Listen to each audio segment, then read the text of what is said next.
Le ministre de la Culture et de la Francophonie et son homologue de la France, en compagnie des organisateurs du festival, dansent avec le groupe Magic System.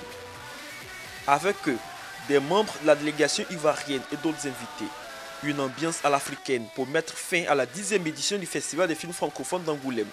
Une véritable réussite pour les organisateurs. Le bilan, c'est que on a grandi, on a beaucoup grandi, mais que l'envie reste la même, que la générosité reste la même, que l'exigence de la sélection reste la même, et en fait, on n'a pas vu ces 10 ans passés. On va faire toujours mieux.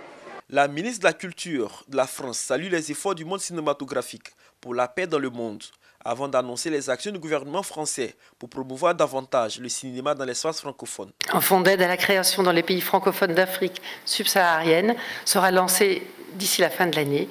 Il prévoit de soutenir les projets de cinéma et audiovisuel avec des accompagnements aux différents stades de la chaîne de production et des actions de formation.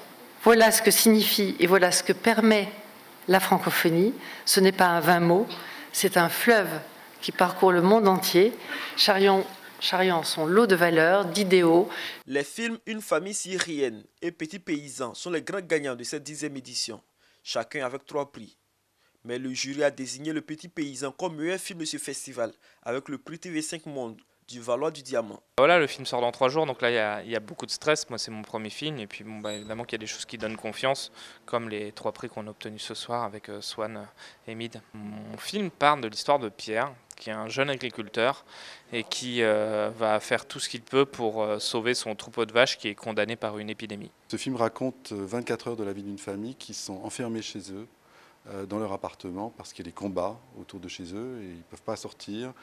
Ça dure depuis plusieurs jours, il n'y a plus d'eau, il n'y a plus d'électricité. Véritable satisfaction pour la Côte d'Ivoire qui a été l'invité d'honneur de cette 10e édition. C'est tout l'art de notre pays qui a été montré dans sa diversité ici à Angoulême.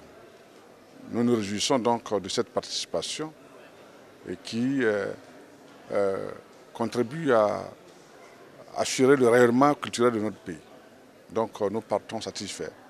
Différents prix ont été attribués, notamment le prix de la meilleure actrice, du meilleur scénario, avec la prestation artistique de plusieurs groupes ivoiriens à la grande joie du public.